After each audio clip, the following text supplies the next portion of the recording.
Next one है effect of maternal hyperglycemia on fetal physiology. Last में हमने discuss कर लिया था कि मैटरनल कौन सी कंडीशन है यहाँ पर।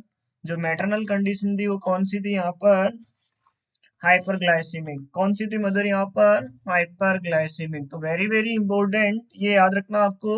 ड्यू टू मैटरनल कौन सी कंडीशन है यहाँ पर, हाइपरग्लाइसीमिक। जो मदर है यहाँ पर का कौन सी कंडीशन थी, हाइपरग्लाइसीमिक। तो याद रखना है, जितना ज्यादा ब्लड ग्लूकोज का लेवल होगा उतना ही फेटस को क्या मिलेगा, ग्लूकोज। तो डेफिनेटली इसकी वजह से क्या हो रहा है, increase glucose transfer to fetus. क्या फाइंडिंग मिलेगी फेटस में, ग्लूकोज का level increase glucose transfer to foetus.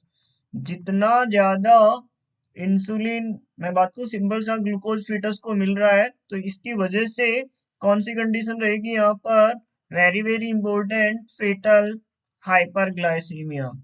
कौन सी कंडीशन रहेगी यहाँ पर, फेटल हाइपरग्लाइसीमिया। तो ये तो बहुत ही ज्यादा इंपॉर्टेंट है, फेटल हाइपरग्लाइसीमिया। एक तो कौन सी कंडीशन है यहाँ पर फीटस के अंदर, हाइपरग्लाइसीमिया। एंड इस हाइपरग्लाइसीमिया की वजह से जो पैनक्रियाज की जो बीटा सेल्स है उसकी क्या होगी, हाइपरट्रोफी। इसकी वजह से क्या होगी, hypertrophy of beta cells of pancreas of foetus.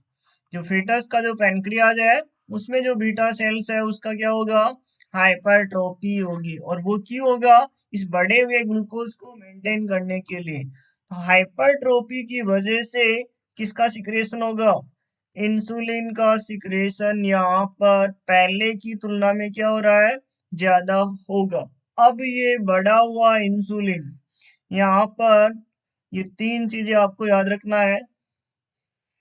जितना ज्यादा इंसुलिन का प्रोडक्शन होगा उतना ही फेटस की ग्रोथ, उतनी ही फेटस की ग्रोथ क्या रहेगी, ज्यादा होगी।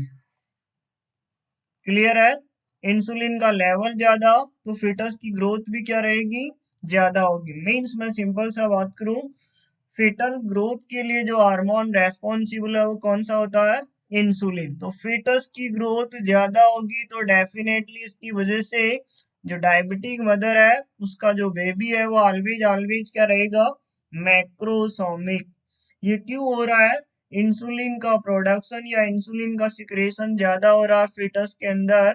उसकी वजह से जो इंसुलिन हार्मोन है वो रेस्पॉन्सिबल होता है फेटल ग्रोथ के लिए। किसके लिए रेस्पॉन्सिबल होता है वो, फेटल ग्रोथ के लिए रेस्पॉन्सिबल होगा। जितनी ज्यादा ग्रोथ होगी उतना ही क्या बोलेंगे उसे, मैक्रोसोमिया। और this is known as the Pedersen hypothesis. ये इंपॉर्टेंट है, पेंडरसन हाइपोथेसिस किसे बोल रहे हैं हम, डायबिटिक मदर में जो फेटल हाइपरग्लाइसीमिया है उसको मेंटेन करने के लिए इंसुलिन का सिक्रेशन ज्यादा हो रहा है। और इंसुलिन का सिक्रेशन ज्यादा है तो उसकी वजह से, इंसुलिन के सिक्रेशन ज्यादा होने की वजह से इंसुलिन रेस्पॉन्सिबल होता है फॉर द ग्रोथ।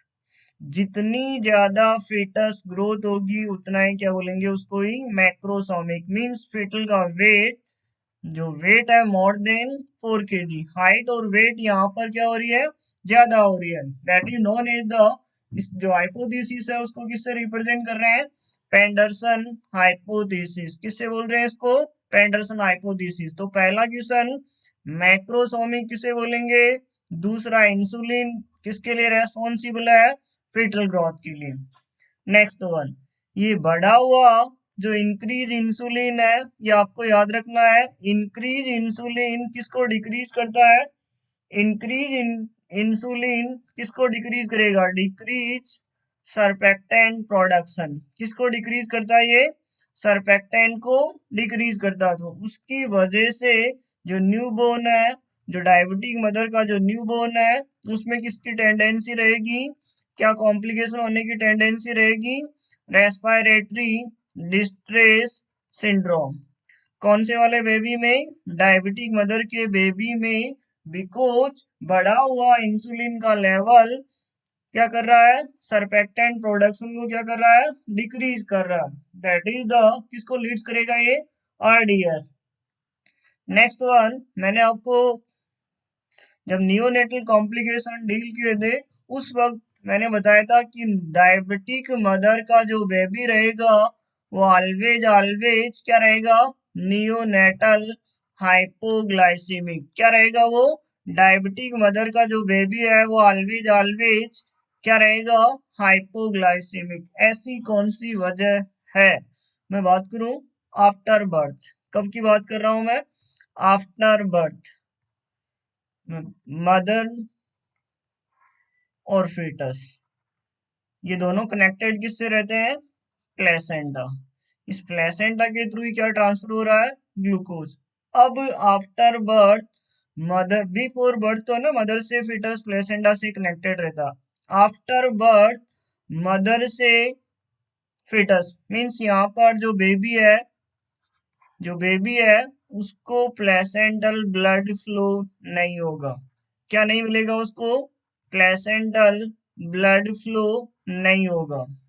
कौन सी कंडीशन नहीं मिल रही है यहाँ पर, न्यूबॉर्न को जो प्लेसेंटल जो ब्लड फ्लो है वो नहीं हो रहा, नहीं हो रहा है मींस ग्लूकोज का लेवल क्या हो रहा है, ग्लूकोज का जो लेवल है वो तो कम है, और किसका लेवल बढ़ा हुआ है, इंसुलिन का जो लेवल है वो क्या है, हाई है।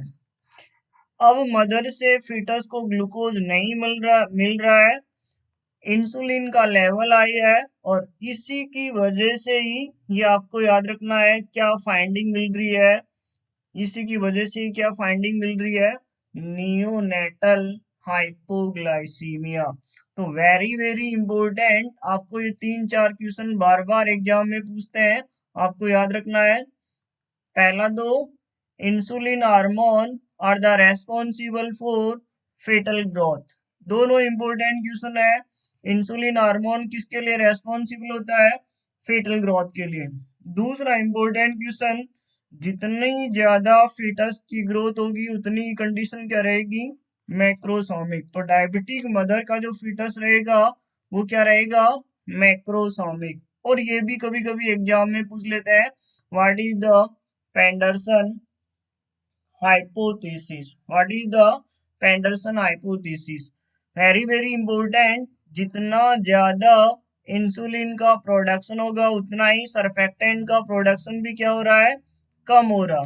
तो ये भी एग्जाम में पूछते हैं, सरफेक्टेंट का प्रोडक्शन कम है, ये किसको लीड्स कर रहा है, किसे लीड्स कर रहा है ये, RDS, respiratory distress syndrome. Another one, fourth number question. Fifth number जो क्वेश्चन है, डायबिटिक मदर का बेबी ऑलवेज ऑलवेज क्या होता है, हाइपोग्लाइसेमिक। इसका रीजन क्या है, मैं बात करूं सिंपल सा, आपको दो लाइन याद रखनी है। आफ्टर बर्थ जो न्यूबॉर्न है उसको क्या नहीं मिल रहा है, प्लेसेंटल ब्लड फ्लो मींस किसका लेवल कम है, यहाँ पर ग्लूकोज का लेवल कम है, लेवल किसका ज्यादा है, इंसुलिन का।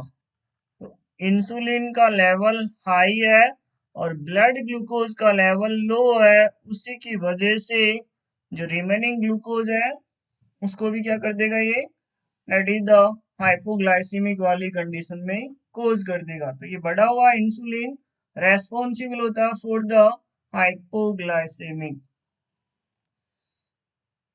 ये तो हो गया effect of maternal hyperglycemia on fetal physiology.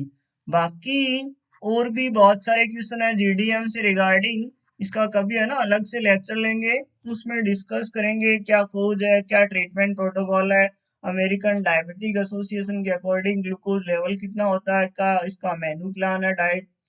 ठीक है, ये बाकी क्लास में हम जो बाकी रिमेनिंग है वो नेक्स्ट वन क्लास में डिस्कस करेंगे। फिलहाल हमारा जो क्वेश्चन था वो ये था, gestational diabetes mellitus increase risk. अब हमने ये डिस्कस कर लिया, कंजेनाइटल एनोमलीज की टेंडेंसी रहेगी फिटस में, शोल्डर डिस्टोसिया हो सकता है, कोई एनी वन है ना अबनॉर्मल कंजेनाइटल एनोमलीज हो सकते हैं। मैक्रोसोमिया होगा, वो क्यों होगा, ड्यू टू इंक्रीज किसकी production, due to increase insulin secretion की वजह से क्या फाइंडिंग मिल रही है? Macrosomia, prematurity and still birth also fetal complication रहेंगे। तो देट आर द, इनमें से जो राइट आंसर है, किसकी रिस्क रहेगी? Always always gestational diabetes mellitus increase risk all of the, कौन सी कंडीशन रहेगी यहाँ पर?